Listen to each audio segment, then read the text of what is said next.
మాటలు కోటలు దాటుతున్నాయి, చేతల్లో గడప దాటని పరిస్థితి రేవంత్ రెడ్డి ప్రభుత్వాన్ని. ఆ రోజు ఏమన్నా ప్రమాణ స్వీకారం చేసేటప్పుడు ప్రగతి భవన్ ముందు ఇనుప కంచెలు బద్దలు కొడుతున్నామో అన్నారు. అది పెట్టిందే కాంగ్రెస్ ప్రభుత్వం. మీ మేనిఫెస్టోలో ఏం చెప్పారు? ప్రతిరోజు ముఖ్యమంత్రి ప్రజల్ని కలుస్తాడు, మాది ప్రజాపాలన అన్నారు. ఏం జరిగింది? మొదటి రోజే కలిసిండు రేవంత్ రెడ్డి. ఒక్కరోజు మొదటి రోజు మాత్రమే ప్రజల్ని కలిసిండు. మళ్ళా ప్రజల్ని కలిస్తే ఒట్టు. రెండవ రోజు మంత్రులు పోయిండ్రు, వాళ్ళు ఒక 2 రోజులు కలిసిండ్రు. ఇక 3వ రోజు తర్వాత అవుట్ సోర్సింగ్ ఉద్యోగులే మిగిలిండ్రు అక్కడ. మరి ఇదైనా ప్రజాపాలన? నువ్వు బద్దలు కొట్టి ఏం చేసినావు?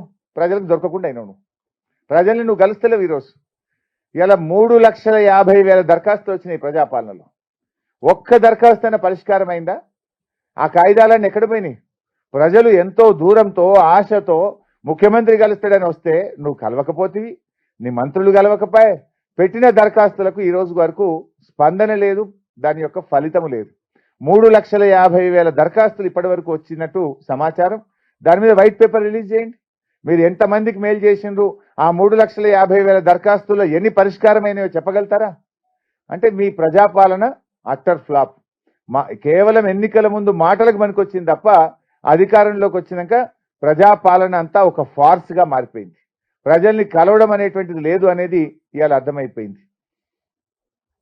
రేవంత్ రెడ్డి గారు ఎంతసేపు గతంలో ప్రతిపక్షంలో ఉన్నా, ఇప్పుడు అధికారంలో ఉన్న సోషల్ మీడియాను దుర్వినియోగం చేసి ప్రతిపక్ష నాయకుల యొక్క క్యారెక్టర్ అసాసినేషన్ చేయడము, వాళ్ళ మీద బురద జల్లేటువంటి ప్రయత్నం చేయడము, ప్రజల్లో అనుమానాలు కలిగించేటువంటి ప్రయత్నంలోనే ఆయన ఎక్కువ చొరవ చూపుతున్నాడు.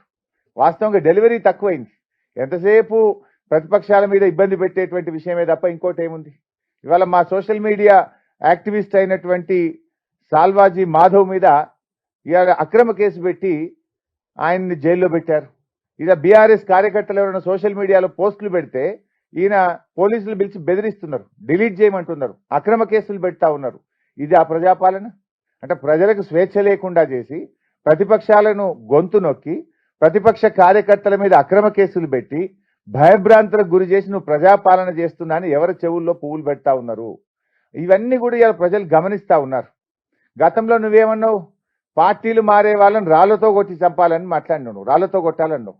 ఇవాళ ఏం చేస్తుండ్రు? ఇవాళ అప్పుడేమో ప్రవచనాలు చెప్పిండు పార్టీలు మారే వాళ్ళను రాళ్లతో కొట్టాలని. ఆ ప్రవచనాలు చెప్పిన రేవంత్ రెడ్డి ఇలా ఎడాపెడా కండువాలు కప్తూనే ఉన్నాడు. ఇంకా బాధ ఏంటంటే వాళ్ళ కాంగ్రెస్ పార్టీ జాతీయ మేనిఫెస్టో హైదరాబాద్లో రిలీజ్ చేసిండ్రు.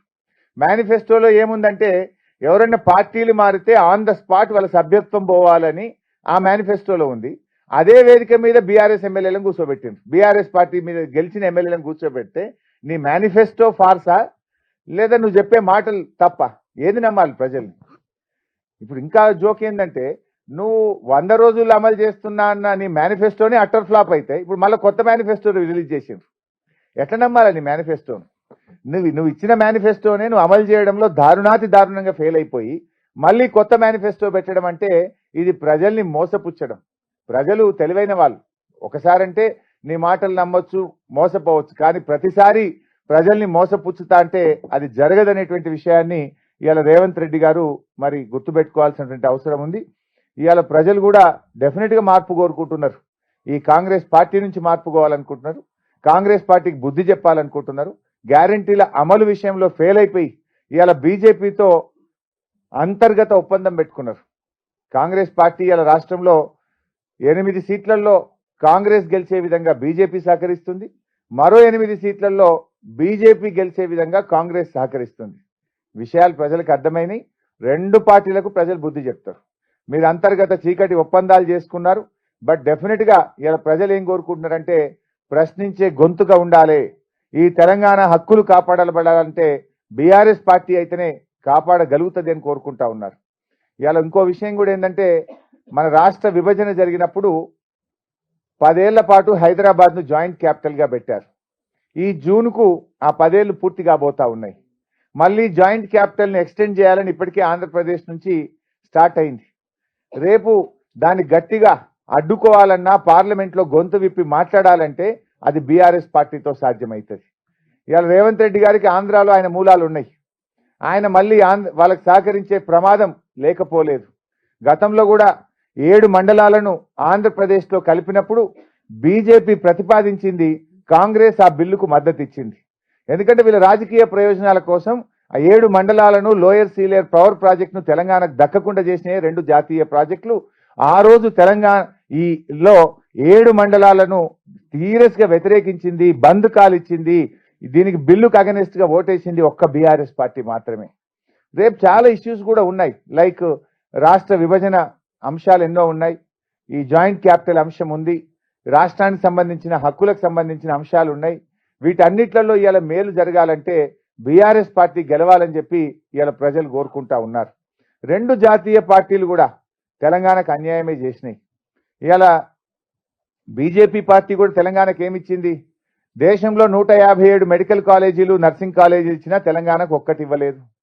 నవోదయ విద్యాలయాలు అడిగితే ఇవ్వలేదు. జాతీయ ప్రాజెక్ట్ అడిగితే ఇవ్వలేదు. తెలంగాణ ఐటీఐఆర్ను రద్దు చేశారు. తెలంగాణకు రావాల్సిన కోచ్ ఫ్యాక్టరీ ఇవ్వలేదు. బయ్యారం ఉక్కు ఫ్యాక్టరీ ఇవ్వలేదు. వడ్లు కొనండి మహాప్రభు అంటే వాళ్ళు నూకలు బుక్కండి అని తెలంగాణ ప్రజల్ని అవమానపరిచే విధంగా బీజేపీ కేంద్ర మంత్రులు మాట్లాడారు. అంటే ఇలా మేము కష్టపడి రైతు బంధు ఇచ్చి, నీళ్లు ఇచ్చి, చెరువులు బాగు చేసి, పెండింగ్ ప్రాజెక్టులు పూర్తి చేసి, కేసీఆర్ గారు అద్భుతంగా దక్షిణ భారతదేశ ధాన్యాగారంగా తెలంగాణను తయారు చేస్తే వడ్లు కొనడం కూడా చేతగాని బీజేపీ ప్రభుత్వం ఇవాళ తెలంగాణ ప్రజల ఓట్లు ఎట్లా అడగాలి?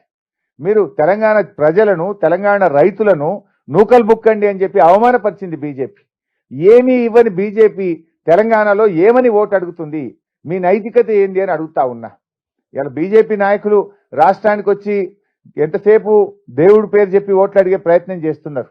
నేను ఒకటే అడుగుతున్నా బీజేపీని, మీరు ఈ రాష్ట్రంలోని బీసీలకో, ఎస్సీలకో, రైతులకో, మహిళలకో, విద్యార్థులకో, నిరుద్యోగులకో ఏ ఒక్క వర్గానికైనా 10 ఏళ్లలో మీరు చేసిన మేలేందో ఒక్కటి చెప్పండి.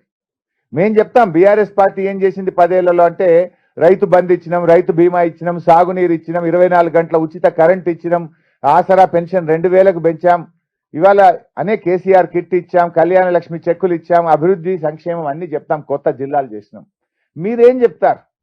10 ఏళ్లలో మీరు అదానీ గారిని ప్రపంచ కుబేరుల్లో ఒకరిని మాత్రం చేసినారు. ఇప్పుడు బీజేపీ అధికారంలో రాకముందు అదానీ అపరిచితుడు, ఆయన ఎవరో తెలియదు. కానీ 10 ఏళ్ల బీజేపీ పాలనలో ప్రపంచ కుబేరుల్లో టాప్ 10లో మాత్రం అదానీ గారు మాత్రం అయ్యారు. ఇవాళ ఈ దేశ రైతులు ఏమైనా బాగుపడ్డరా?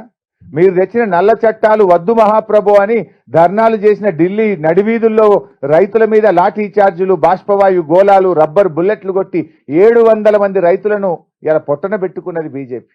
రైతు వ్యతిరేక ప్రభుత్వంగా మీరు పేరు తెచ్చుకున్నారు. రైతులకు మీ మేనిఫెస్టోలో స్వామినాథన్ కమిషన్ రిపోర్ట్ అమలు చేస్తామని చేయకుండా మోసం చేసినారు. మద్దతు ధరకు చట్టబద్ధత తెస్తామని బీజేపీ రైతుల్ని మోసం చేసింది. ఏమిచ్చింది బీజేపీ? పేదలకు ఏమిచ్చారు? ఈ రాష్ట్రానికి ఏమిచ్చారు? ఏ వర్గం మీ 10 ఏళ్ల హయాంలో బాగుపడ్డది? ఇవాళ ప్రజలకు సమాధానం చెప్పాల్సిన అవసరం ఉంది. అందువల్ల ఇవాళ దళితుల విషయంలో కూడా ఇవాళ ఎస్సీలు కూడా ఆలోచిస్తున్నారు. ఎందుకంటే ఇవాళ బీజేపీ వర్గీకరణ చేస్తామని చెప్పి వాళ్ళు కనీసం బిల్లు మూవ్ చేయలేదు, వాళ్ళ మేనిఫెస్టోలో కూడా పెట్టినటువంటి పరిస్థితి లేదు.